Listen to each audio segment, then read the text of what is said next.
Você é uma boa pessoa. Você se importa com os outros. Você tem princípios.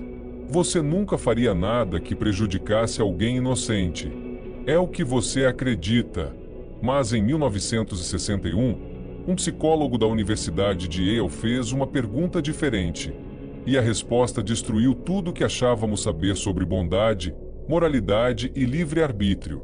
65% dos participantes administraram o que acreditavam ser choques elétricos fatais em outra pessoa. Não eram soldados.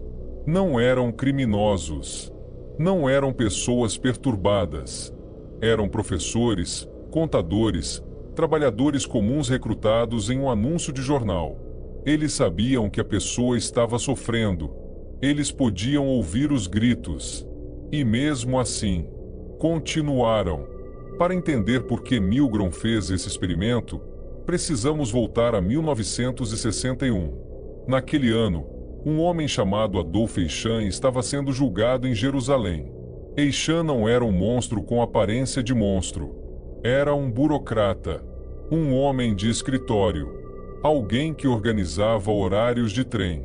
Os trens levavam judeus para os campos de extermínio. Ele sabia. E continuou organizando os horários. Sua defesa? Simples. Estava apenas cumprindo ordens. A filósofa Hannah Arendt estava cobrindo o julgamento para a revista The New Yorker.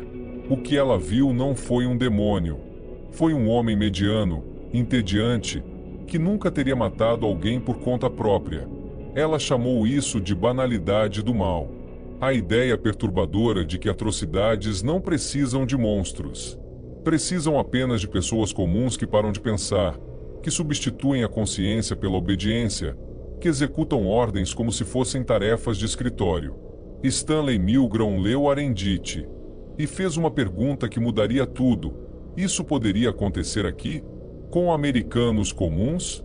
Com você? O experimento de Milgram começou em julho de 1961 na Universidade de Yale, em New Haven, Connecticut. Ele recrutou participantes comuns através de um anúncio no jornal local. Oferecia $4 pela participação, mais $1 de transporte. Os participantes acreditavam que estavam estudando os efeitos do castigo na aprendizagem. Eram divididos em 2 papéis, professor e aluno. O sorteio era manipulado. O participante real sempre ficava com o papel de professor. O aluno era um ator, um cúmplice de Milgram. Mas o professor não sabia disso. O aluno era levado para uma sala adjacente e amarrado a uma cadeira. Eletrodos eram presos em seus pulsos. O professor ficava em outra sala, diante de um gerador de choques elétricos. O gerador tinha 30 alavancas, cada uma marcada com voltagens crescentes: 15 volts, 30 volts, 45 volts, até 450 volts. As alavancas tinham etiquetas. As primeiras, leve, depois, moderado, depois, forte, depois, muito forte, depois, intenso, depois, extremamente intenso. As últimas 3 tinham apenas 3 letras: X, X, X. O procedimento era aparentemente simples. O professor lia pares de palavras para o aluno memorizar. Quando o aluno errava, o professor deveria apertar o botão do choque. A cada erro, a voltagem subia. A partir de 75 volts, o ator começava a gemer.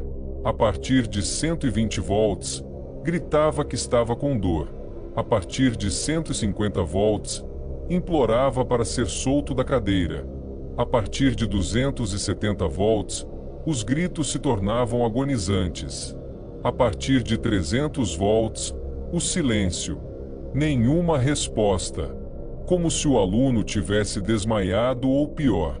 Quando o professor hesitava ou se recusava a continuar, o experimentador, um homem de jaleco branco, dizia frases específicas e pré-programadas. Frase 1. Por favor, continue. Frase 2. O experimento requer que você continue. Frase 3. É absolutamente essencial que você continue. Frase 4. Você não tem outra opção, deve continuar. 4 frases. Nenhuma ameaça. Nenhuma punição prometida. Apenas a pressão tranquila de alguém com jaleco branco dizendo que era necessário seguir em frente. E funcionava. Antes de conduzir o experimento, Milgram pediu a psicólogos e psiquiatras que previssem os resultados. Eles estimaram que menos de 1% dos participantes chegaria ao choque máximo, que apenas pessoas com distúrbios psicológicos sérios seriam capazes de continuar até 450 volts, que a maioria das pessoas pararia nos primeiros sinais de sofrimento real, que a consciência humana funcionaria como freio natural. Eles estavam errados, absolutamente errados, de uma forma que mudou para sempre o que pensamos sobre nós mesmos. 65% dos participantes foram até o choque máximo, 450 volts, marcado como 3x, acima de extremamente intenso, sem etiqueta porque não havia palavra adequada. Isso em uma amostra de pessoas completamente comuns, professores, médicos, engenheiros, trabalhadores da construção civil. Nenhum deles foi coagido fisicamente. Nenhum foi ameaçado. Nenhum recebeu recompensa por continuar. Apenas uma voz calma com jaleco branco dizendo que era necessário seguir. Apenas a autoridade. Apenas o contexto. Apenas a situação. Mas os números frios escondem o que foi mais perturbador. O que acontecia com esses participantes durante o processo? Eles não eram robôs. Não eram indiferentes. Muitos tremiam, suavam, seguravam a cabeça com as mãos. Alguns riam, um riso nervoso, involuntário, completamente incompatível com a gravidade do momento. Muitos diziam: "Eu não quero continuar." E então, continuavam. Um participante repetia compulsivamente: "Que Deus me perdoe, que Deus me perdoe", enquanto apertava os botões. E apertava. Milgram conduziu 18 variações do experimento. Cada uma testava um fator diferente. Os resultados eram sempre reveladores. Variação 1. Quando o experimento era feito em um prédio alugado comum, sem o prestígio da Yale, a obediência caía para 48%. Ainda assustadoramente alto, mas a autoridade da instituição claramente importava. Variação 2. Quando o professor podia ver o aluno sofrendo através de um vidro, a obediência caía para 40%. A distância protegia a consciência. Variação 3. Quando o professor tinha que segurar fisicamente a mão do aluno na placa de choque, caía para 30%. O contato físico tornava impossível a dissociação completa. Variação 4. Quando 2 outros cúmplices de Milgram, fingindo ser participantes, se recusavam a continuar, a obediência do participante real despencava para 10%. A desobediência de outros dava permissão para desobedecer. Variação 5. Quando o experimentador saía da sala e dava instruções por telefone, a obediência caía para 21%. Sem a presença física da autoridade, era muito mais fácil resistir. Variação 6. Quando 2 experimentadores discordavam entre si, um mandando continuar, outro mandando parar, todos os participantes paravam. A autoridade dividida dissolvia a obediência completamente. Cada variação era uma janela para os mecanismos que controlam nosso comportamento sem que percebamos. Variação 7. Quando o participante apenas transmitia instruções para outro professor que apertar os botões, sem apertar ele mesmo, a obediência subia para 92%. 92%. Quase todo mundo. Porque quando você é apenas o elo intermediário, quando há mais alguém entre você e o ato, a responsabilidade parece diluída, compartilhada, quase inexistente. Essa variação explica a burocracia, explica a guerra, explica como sistemas inteiros de abuso se sustentam com pessoas que apenas fazem seu trabalho. Cada pessoa no sistema sente que está fazendo uma parte pequena. Ninguém se sente responsável pelo todo. O resultado? Atrocidade executada por pessoas que dormem tranquilas. A pergunta que Milgrom passou anos tentando responder não era só o que, mas o porquê. Por que pessoas com consciência, com empatia, com valores declarados, obedecem até ao ponto de machucar alguém inocente? A primeira explicação que os psicólogos tentaram foi a mais conveniente. Os participantes eram sádicos. Tinham prazer em machucar. Eram exceções patológicas. Milgrom destruiu essa hipótese com dados. Os participantes sofriam visivelmente. Muitos precisaram de suporte psicológico depois. Alguns desenvolveram sintomas de estresse pós-traumático. Eles não queriam machucar, mas continuaram. E essa é exatamente a parte que perturba mais. Milgrom desenvolveu o conceito que chamou de estado agêntico. É o momento em que uma pessoa deixa de se ver como agente moral independente e passa a se ver como instrumento de outra vontade. No estado agêntico, você não se sente mais responsável por suas ações. Você está executando a vontade de alguém acima de você na hierarquia. A responsabilidade moral sobe na cadeia de comando. Você é apenas o executor. Esse mecanismo não é fraqueza. É profundamente evolutivo. Grupos que coordenam ações sob liderança sobrevivem melhor. A capacidade de subordinar a vontade individual ao líder do grupo foi selecionada por milênios. O problema é que esse mesmo mecanismo, em contextos errados, transforma pessoas boas em instrumentos de mal. Milgrom identificou 8 mecanismos psicológicos que explicam a obediência destrutiva. Entender cada um deles é a sua única proteção real. Mecanismo 1. Legitimidade percebida da autoridade. O jaleco branco importava. A instituição Yale importava. Quanto mais legítima parece a fonte de autoridade, mais difícil é questionar suas ordens. Nosso cérebro usa indicadores superficiais de credibilidade, título, uniforme, instituição, como atalhos para decidir se deve obedecer. Esses atalhos são exploráveis por qualquer um que aprenda a sinalizá-los. Mecanismo 2. Comprometimento progressivo.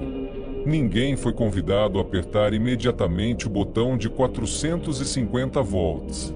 Começou com 15, depois 30, depois 45. Cada pequeno passo criava um precedente para o próximo. Recuar tornava-se cada vez mais difícil porque significaria admitir que os passos anteriores foram errados. Isso tem nome em psicologia: escalada de comprometimento. Quanto mais você investiu em uma direção, mesmo errada, mais difícil é mudar. Porque mudar significa admitir o erro de tudo que veio antes. É o mesmo mecanismo que faz pessoas continuarem em empregos ruins, relacionamentos tóxicos, investimentos fracassados. A saída implica admitir que você estava errado desde o início. E isso é psicologicamente muito caro. Mecanismo 3. Distância da vítima.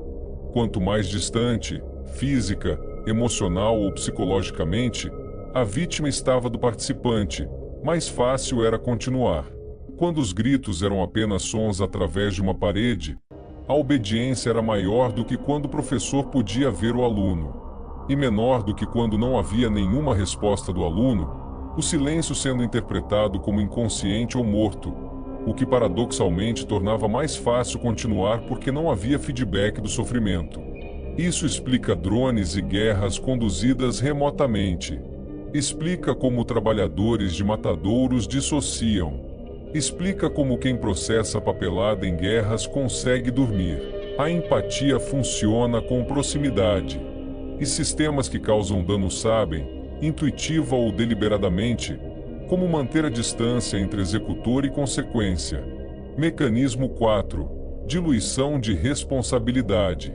Quando mais pessoas estão envolvidas em uma ação prejudicial, cada indivíduo sente menos responsabilidade pessoal pelo resultado. Experimentos posteriores ao de Milgram mostraram que esse efeito é linear. Quanto mais pessoas estão na cadeia de decisão, menos cada uma sente que o resultado final é sua culpa. Isso é chamado de difusão de responsabilidade. É a razão pela qual comitês tomam decisões que nenhum membro tomaria individualmente. É a razão pela qual em grupos grandes ninguém ajuda. Todos assumem que outros vão ajudar.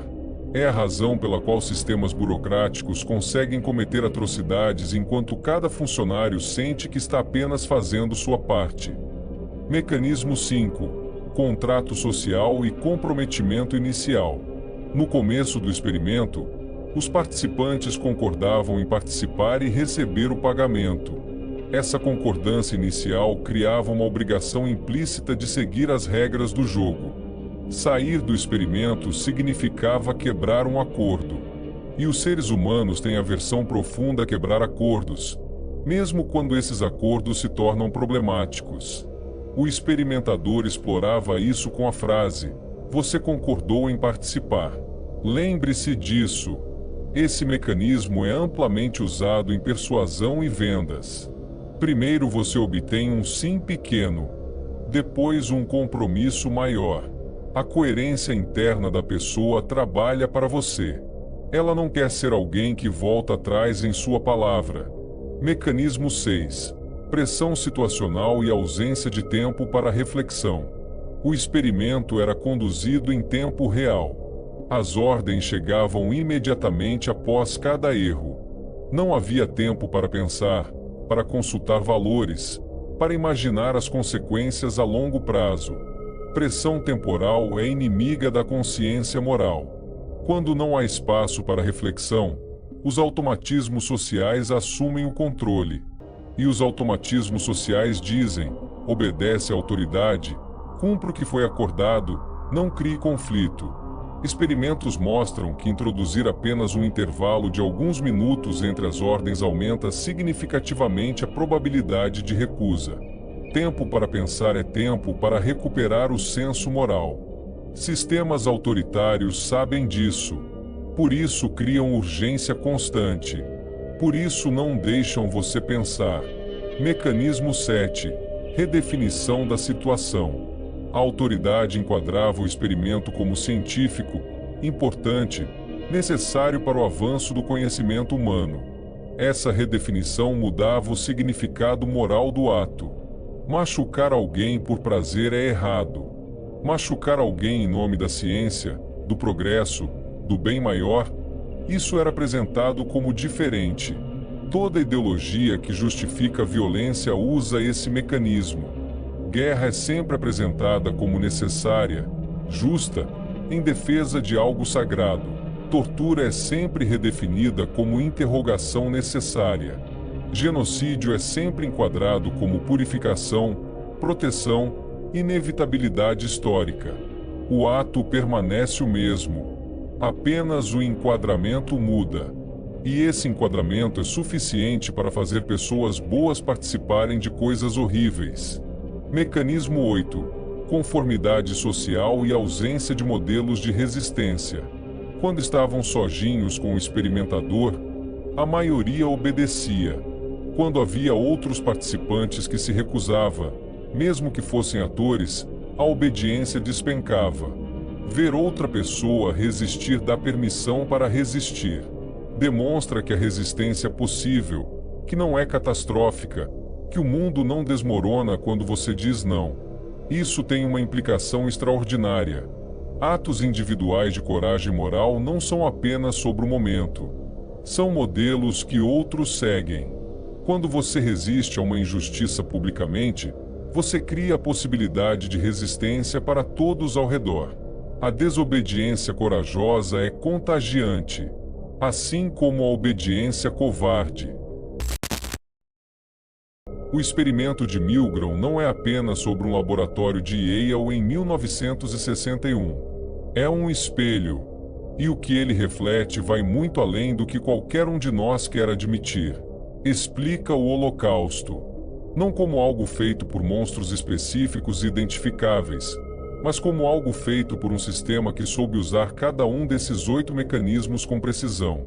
Hierarquia clara, autoridade legítima, comprometimento progressivo, distância das vítimas, diluição de responsabilidade, urgência constante, redefinição ideológica, ausência de modelos de resistência. Cada elemento estava presente. E resultado: 6 milhões de pessoas mortas por um sistema executado majoritariamente por pessoas comuns que cumpriam ordens e chegavam em casa para jantar com a família.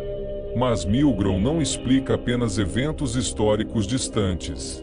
Explica situações que acontecem agora, hoje, na vida de pessoas que você conhece. Explica o funcionário que assina documentos fraudulentos porque o chefe mandou. Explica o médico que prescreve medicamentos que sabe serem desnecessários porque o sistema recompensa isso. Explica o jornalista que publica a história que a empresa quer que ele publique. Explica o policial que usa violência excessiva porque o superior estava presente e não interferiu. Explica o professor que ignora bullying porque confrontar daria trabalho. Explica o colega que fica quieto quando alguém é tratado injustamente. A obediência destrutiva não é exceção histórica. É uma força constante, presente em pequenas doses nas situações cotidianas de cada ser humano. E explica algo ainda mais próximo e mais desconfortável: situações em que você mesmo obedeceu quando não deveria. Pense: houve algum momento em que ficou quieto quando devia falar? Em que fez algo que sabia estar errado porque era o que o ambiente esperava? Em que continuou em uma situação prejudicial porque sair parecia complicado demais? Não para se julgar, para reconhecer, porque reconhecer é o único ponto de partida possível para resistir. Milgram não descobriu que somos monstros. Descobriu que somos humanos. E que ser humano inclui mecanismos poderosos que podem ser direcionados para o bem ou para o mal dependendo do sistema em que estamos inseridos. O experimento de Milgram foi replicado dezenas de vezes em países diferentes, décadas diferentes, culturas diferentes. Em 2009, o psicólogo Jerry Burger da Universidade de Santa Clara conduziu uma versão atualizada, desta vez parando nos 150 volts por questões éticas. O resultado: 70% dos participantes chegaram ao limite estabelecido. Meio século depois. Cultura diferente, mundo diferente, tecnologia diferente. Os mesmos resultados. Em 2016, pesquisadores poloneses conduziram outra replicação. 90% dos participantes chegaram ao choque máximo permitido. Em culturas coletivistas, onde a obediência à autoridade é um valor mais explícito, os números são consistentemente mais altos do que em culturas individualistas. Mas em nenhuma cultura os números são baixos o suficiente para nos dar conforto. A neurociência moderna adicionou uma camada ainda mais perturbadora ao que Milgram descobriu. Estudos de neuroimagem mostram que quando pessoas agem sob ordens de autoridade, a atividade na região do córtex pré-frontal, responsável pelo julgamento moral independente, é reduzida. Em outras palavras, obedecer à autoridade literalmente desliga partes do cérebro responsáveis por pensar moralmente de forma independente. O estado agêntico que Milgram descreveu tem correlato neurológico real. Quando você entra em modo de obediência, seu cérebro muda. Você processa o mundo de forma diferente. As consequências das suas ações para outros se tornam menos salientes. É como se a presença da autoridade funcionasse como anestesia moral parcial. Chegamos à parte mais desconfortável. A pergunta que você provavelmente está evitando desde o início desse vídeo. Você teria sido um dos 65%? A resposta honesta é: provavelmente sim. Não porque você é fraco, Não porque você é mau, mas porque você é humano. E os mecanismos que Milgram identificou não são defeitos de personalidade. São características da arquitetura psicológica humana que todos compartilhamos. Antes de sentir alívio por acreditar que seria diferente, considere: quase todos os participantes que chegaram ao final do experimento acreditavam, antes de participar, que parariam cedo, que nunca fariam isso, que eram diferentes. Milgram chamou isso de o erro fundamental de atribuição situacional. Quando julgamos outros, superestimamos a influência da personalidade e subestimamos a influência da situação. Quando vemos alguém obedecer a uma ordem prejudicial, pensamos: que fraqueza, que falta de caráter. Mas quando somos nós mesmos colocados na situação, com toda a pressão situacional, a autoridade presente, o comprometimento progressivo, nosso caráter frequentemente falha da mesma forma. Essa é a descoberta mais humilhante e mais importante de Milgram. Nossas previsões sobre como nos comportaríamos em situações extremas são consistentemente mais heroicas do que nosso comportamento real nessas situações. Acreditamos ser melhores do que somos. E essa crença, paradoxalmente, nos torna mais vulneráveis. Seria desonesto não mencionar as críticas ao experimento de Milgram. A ciência exige isso. A primeira crítica é ética. O experimento causou sofrimento psicológico real aos participantes. Muitos ficaram perturbados com a descoberta do que eram capazes. Milgram sabia disso e conduziu segmentos e sessões de debriefing, mas o dano emocional era real. Por isso, esse tipo de experimento não poderia mais ser conduzido com essa metodologia nos dias de hoje. A segunda crítica é metodológica. O pesquisador Gina Perry, em 2012, analisou as gravações originais e descobriu que em muitos casos os experimentadores desviavam das frases padronizadas, usando linguagem mais coercitiva. Isso significa que a obediência pode estar superestimada em relação ao protocolo puro. A terceira crítica é sobre generalização. Todos os participantes eram homens brancos americanos de classe média. Quanto dos resultados se aplicam a outros grupos, outras culturas, outros contextos? As replicações internacionais sugerem que os efeitos são robustos, mas com variações importantes. A quarta crítica é conceitual. Alguns pesquisadores argumentam que o que Milgram mediu não era obediência cega, mas confiança na autoridade científica. Os participantes talvez acreditassem genuinamente que o aluno não estava sendo realmente machucado, que era parte do protocolo científico. Essas críticas são legítimas e importantes. A ciência melhora com questionamento. Mas mesmo considerando todas as limitações, os resultados são suficientemente robustos para uma conclusão incômoda. Sob as condições certas, a maioria das pessoas obedece a autoridades mesmo quando isso contradiz sua consciência moral. E essa conclusão, com todas as nuances, sobrevive ao escrutínio. Mas o experimento de Milgram não é uma sentença. É um mapa. E mapas existem para nos ajudar a navegar terrenos difíceis. Saber como os mecanismos funcionam é a primeira e mais importante forma de resistência. Estratégia 1. Questione a legitimidade da autoridade antes de obedecer. Jaleco branco, título, uniforme, posição hierárquica, nenhum desses indicadores garante que a ordem é correta. Pergunte: quem é essa autoridade? Por que está sendo obedecida? Quem se beneficia com minha obediência? Não é necessário uma paranoia constante. É necessário um pausar deliberado antes de executar ordens que te desconfortam. Esse pausar é onde a consciência moral tem espaço para operar. Estratégia 2. Reconheça o comprometimento progressivo em tempo real. Quando você percebe que cada pequeno passo está te levando mais fundo em uma direção que te desconforta, esse é o momento de parar. Não depois de mais 10 passos. Agora! A psicologia da escalada de comprometimento nos diz que cada passo adicional torna a saída mais cara psicologicamente. Quanto mais cedo você reconhecer o padrão, mais fácil é sair.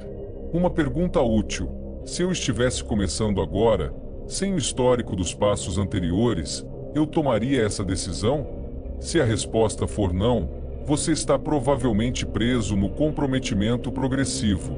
E o custo de sair agora é menor do que o custo de sair depois. Estratégia 3. Busque outros pontos de vista ativamente. O experimento mostrou que a presença de outros que resistiam reduzia drasticamente a obediência. Mas em situações reais, frequentemente não há outros modelos de resistência visíveis ao redor. Por isso você precisa buscá-los ativamente.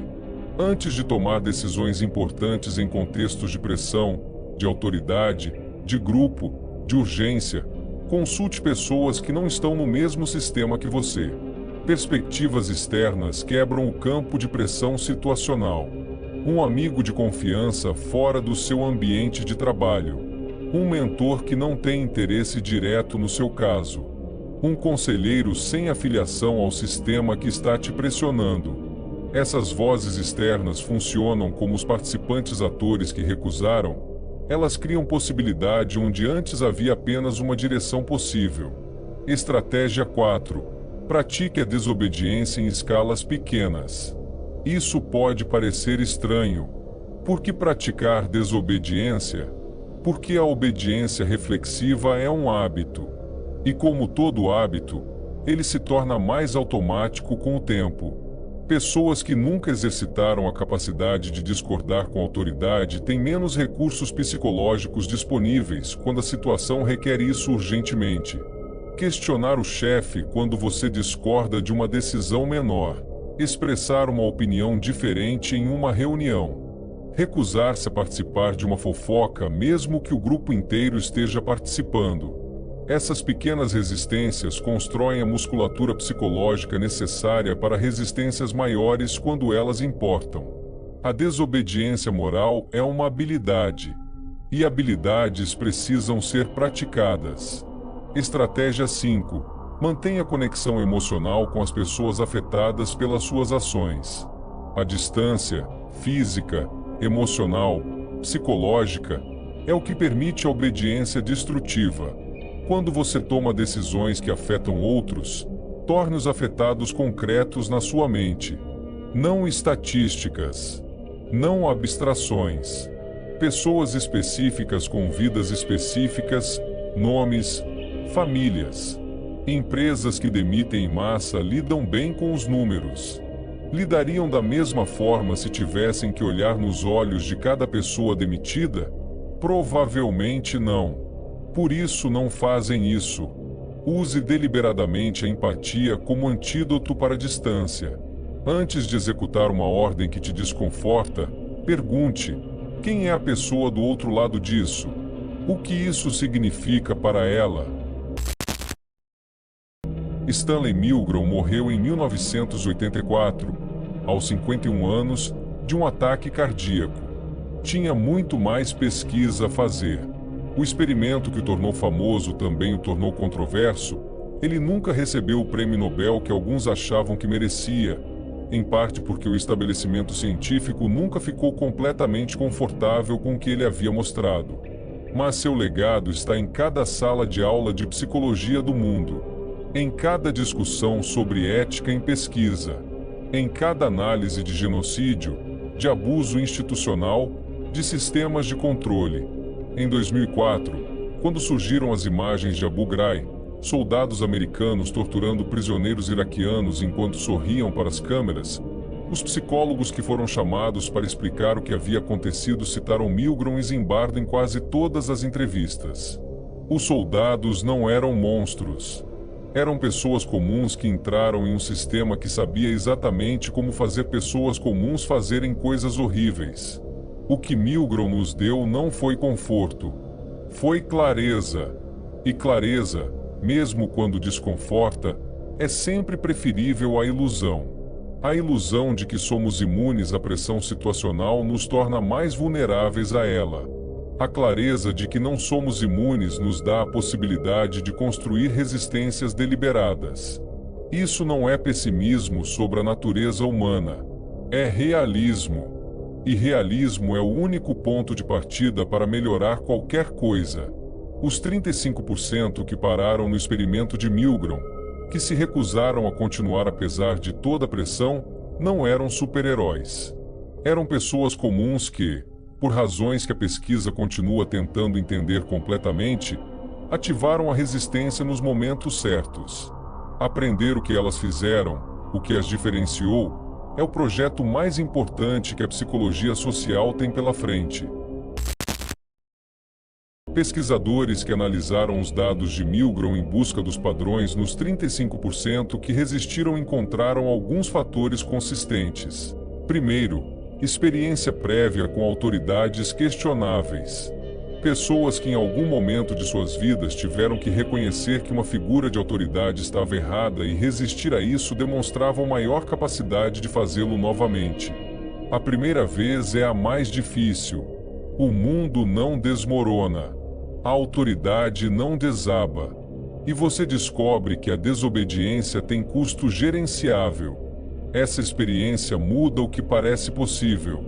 Segundo, senso de responsabilidade pessoal mais forte.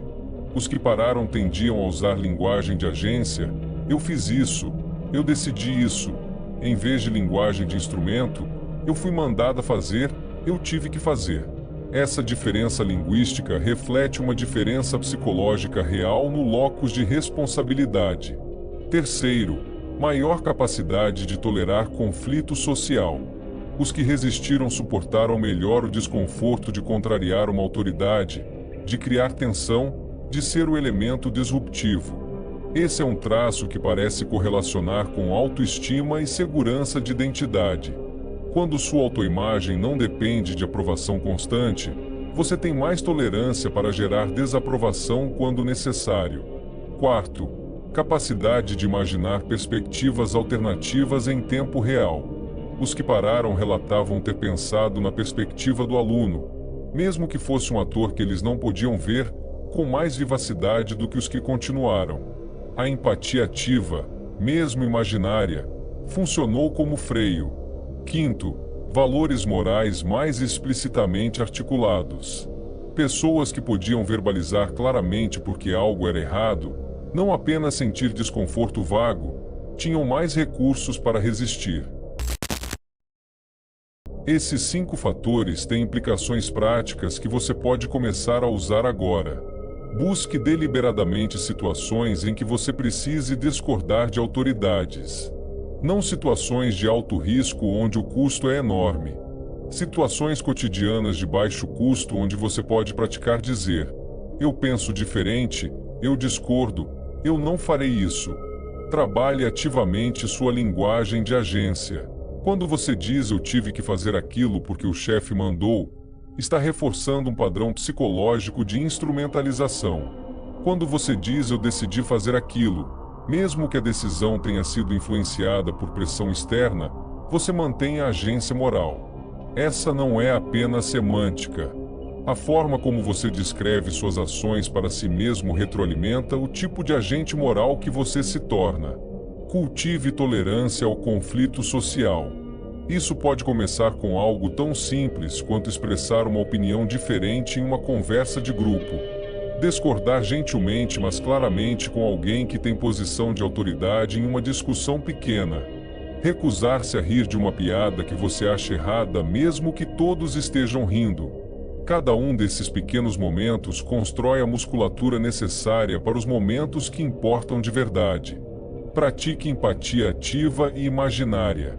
Antes de tomar decisões que afetam outros, especialmente quando a pressão para agir rapidamente, pause e imagine concretamente a perspectiva das pessoas afetadas. Dê a elas nomes imaginários. Imagine suas famílias. Torne-as reais na sua mente. Esse exercício deliberado reconecta a empatia que a pressão situacional tende a desligar. Articule seus valores em linguagem clara. Não apenas sinta que algo é errado. Articule por quê. Isso está errado porque fere uma pessoa inocente. Isso está errado porque viola a dignidade humana. Isso está errado porque eu não toleraria que fosse feito comigo ou com alguém que amo. Valores articulados claramente funcionam como âncoras quando a pressão situacional tenta arrastar você. Valores que existem apenas como sentimentos vagos são mais fáceis de suprimir. E, finalmente, encontre e cultive comunidades que pratiquem resistência moral. Os dados de Milgram são claros. A presença de outros que resistem muda dramaticamente o que é possível para você. Cerque-se de pessoas que têm práticas de questionar, de discordar, de colocar ética acima de conveniência. Esses grupos existem. E pertencer a eles é um dos maiores fatores protetivos disponíveis. Existe uma dimensão do experimento de Milgram que o próprio Milgram não pôde prever porque não existia em 1961, o mundo digital. Os mecanismos que ele identificou, autoridade, distância, comprometimento progressivo, pressão social, estão presentes nas redes sociais e plataformas digitais de formas que amplificam e aceleram tudo que Milgram descreveu. A autoridade online pode ser fabricada instantaneamente.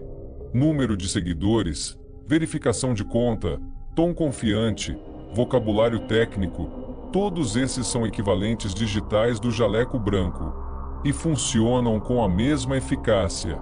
A distância está incorporada na experiência digital. Você nunca vê o rosto da pessoa que está sendo prejudicada pelo conteúdo que você compartilhou, pelo comentário que você fez, pela desinformação que você ajudou a espalhar. O comprometimento progressivo está algoritmicamente otimizado. Plataformas de conteúdo são projetadas para te levar gradualmente para conteúdo mais extremo, porque conteúdo mais extremo gera mais engajamento. Cada passo é pequeno o suficiente para não disparar alarmes. O destino final seria recusado imediatamente se apresentado no início. A pressão de grupo é amplificada e acelerada.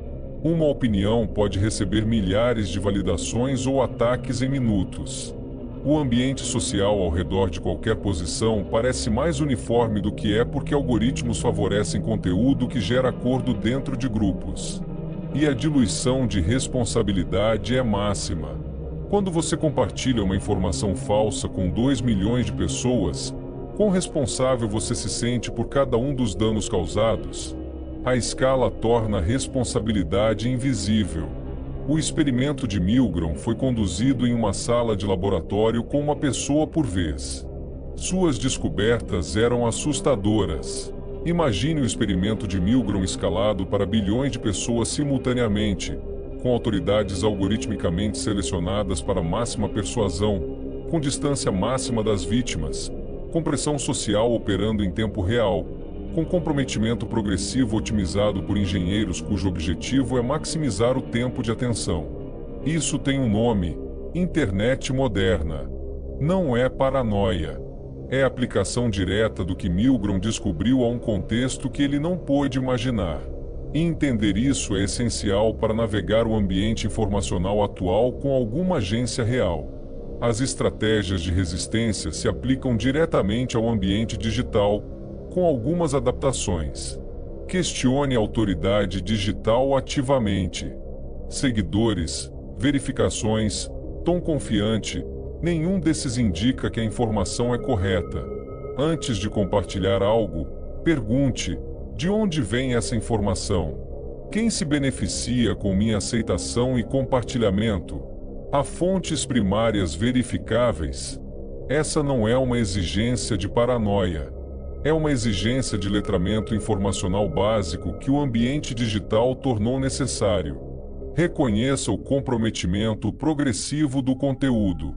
Quando você perceber que o conteúdo que está consumindo está ficando progressivamente mais extremo, mais ultraje, mais divisivo, mais absolutista, esse é o sinal para parar e sair do loop. O algoritmo está te levando para onde quer que você vá, não para onde você escolheria ir com plena agência. Busque fontes que discordam entre si. A câmara de eco digital é a variação moderna do experimento onde todos os outros participantes obedeciam.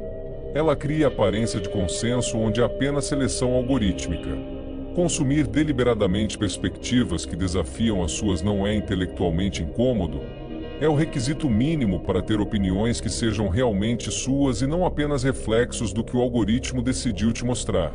Mantenha conexão com as pessoas reais afetadas pelas informações que você consome e compartilha. As vítimas de desinformação, de discurso de ódio, de polarização digital são pessoas reais. Periodicamente torná-las concretas na sua mente.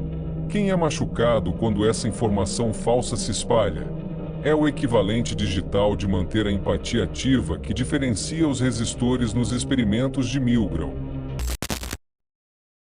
Vamos voltar ao início, ao laboratório de Yale. Em 1961, um participante, chamado nos registros de sujeito 2398, chegou ao experimento como engenheiro de 32 anos. Descreveu-se, no questionário inicial, como uma pessoa com fortes valores morais. Disse que nunca faria nada que prejudicasse alguém inocente.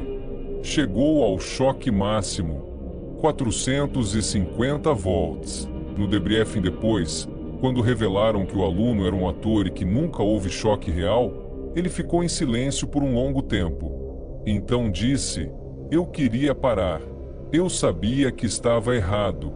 E não consegui." Esse momento captura tudo que Milgram descobriu: a lacuna entre o que acreditamos que somos e o que somos capazes de fazer. A distância entre nossos valores declarados e nosso comportamento sob pressão. O sujeito 2398 não era mau. Era humano. E a humanidade, descobriu Milgram, inclui essa capacidade perturbadora de obedecer além dos próprios valores quando o contexto certo é construído ao redor de você. Mas o sujeito 2398 também era capaz de outra coisa, de reconhecer o que havia feito, de nomear o mecanismo que o havia prendido, de sentir o peso real do que poderia ter sido uma escolha diferente.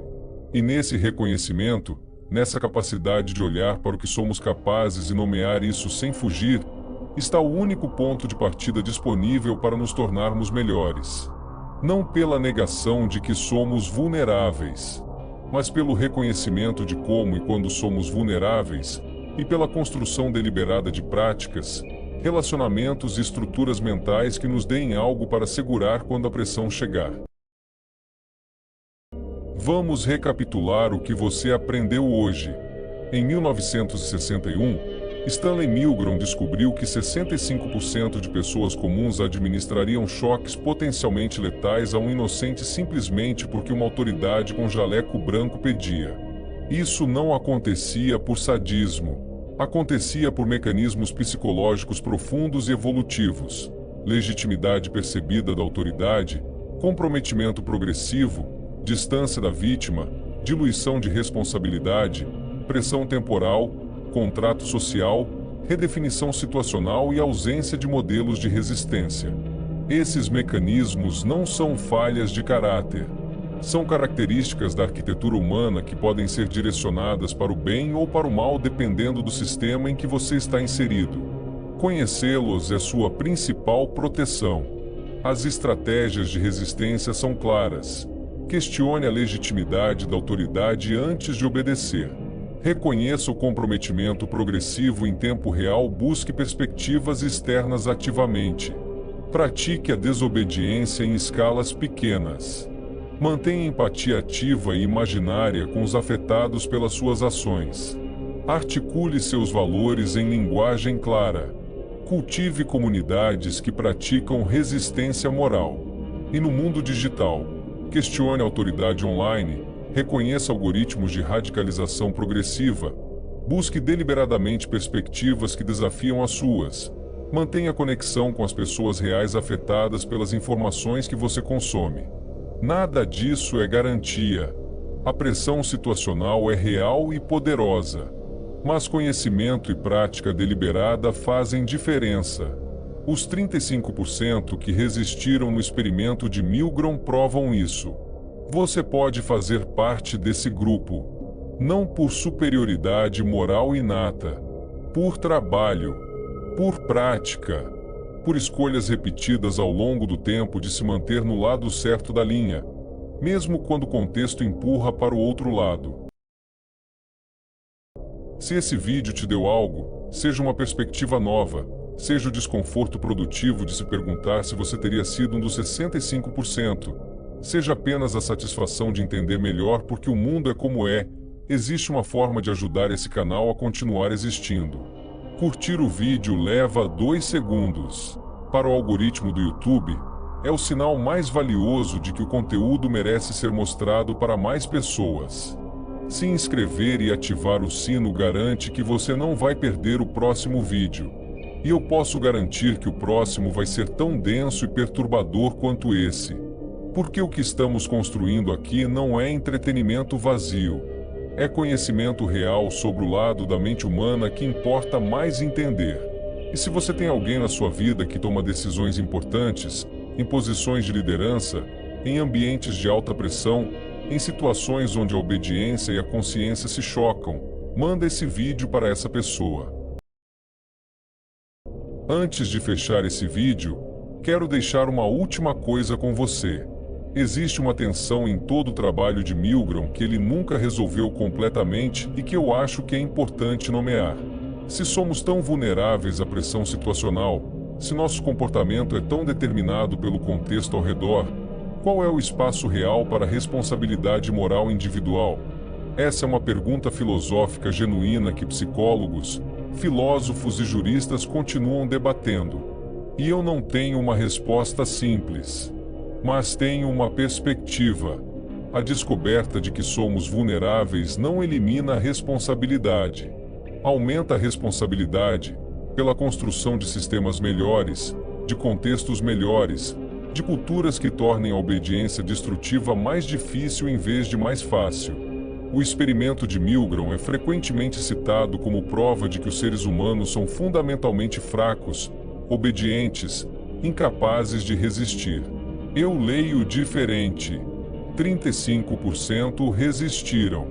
Sob condições extraordinárias de pressão, sem preparação prévia, sem saber que estavam sendo testados, sem comunidade de suporte visível, 35% mantiveram a consciência moral como guia acima da autoridade.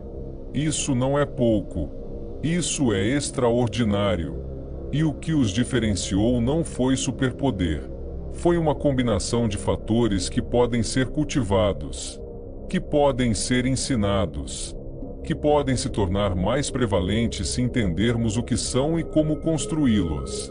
A mensagem de Milgram não é: você vai falhar.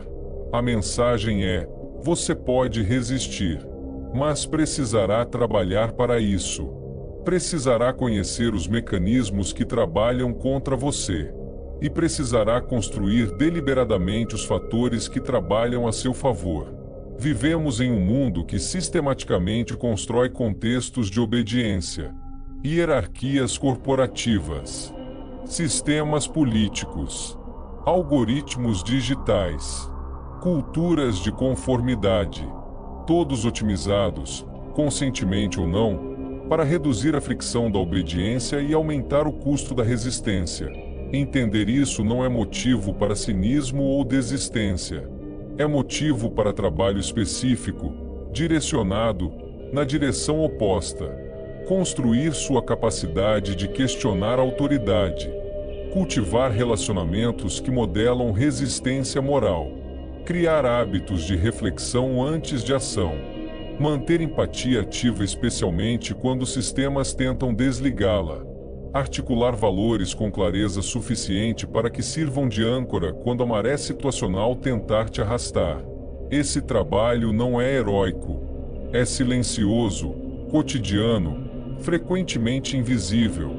Mas é exatamente o tipo de trabalho que, somado ao de muitas pessoas, muda o que é possível. Que desloca a linha entre os 65% e os 35%. A pergunta com que começamos esse vídeo era: você teria sido um dos 65%? Eu não sei a resposta. Você não sabe. Ninguém sabe, porque não nos conhecemos em situações que ainda não vivemos. Mas a pergunta certa não é essa. A pergunta certa é: O que você vai fazer, a partir de agora, para aumentar a probabilidade de ser um dos 35? Porque essa é a única pergunta sobre a qual você tem agência real. Não o passado hipotético. O presente concreto. O que você vai fazer agora com o que sabe? Para quem quer ir mais fundo, deixarei na descrição os principais recursos sobre esse tema. Eixan em Jerusalém, um relato sobre a banalidade do mal, de Hannah Arendt, o livro que inspirou a questão de Milgram, uma das obras mais importantes do século XX sobre como atrocidades são possíveis. O efeito Lúcifer, de Philip Zimbardo, o pesquisador do experimento de Stanford, que discutiremos em vídeo futuro, examina como boas pessoas fazem coisas ruins. Complementa perfeitamente Milgram, As Armas da Persuasão, de Robert Cialdini, um exame dos princípios de influência e obediência com foco em aplicações cotidianas e como reconhecê-los e resistir a eles. Homens Comuns, Batalhão 101 e a Solução Final na Polônia, de Christopher Browning. O livro mais perturbador da lista, um exame histórico de como policiais alemães comuns se tornaram executores do Holocausto. Milgram em escala real e contexto histórico. Rápido e devagar. Duas formas de pensar, de Daniel Kahneman. Não é diretamente sobre obediência, mas examina os dois sistemas de pensamento humano, o automático e o deliberado, e como o ambiente manipula qual sistema está ativo. Fundamental para entender por que a pressão situacional funciona como funciona. Todos disponíveis em português. Todos transformadores de perspectiva. Todos, em algum sentido, sobre a mesma questão. O que nos torna capazes de coisas que nunca acreditaríamos ser capazes, e o que podemos fazer a respeito. Os links diretos para a Amazon estão na descrição. São links de afiliado, você não paga nada a mais, e uma pequena parte vai para o canal. Mas mais importante, você vai ler coisas que mudam como você vê o mundo. 63 anos depois do experimento de Milgram, os mecanismos que ele identificou estão mais ativos do que nunca. Autoridades que fabricam legitimidade com mais velocidade e alcance do que em qualquer momento da história.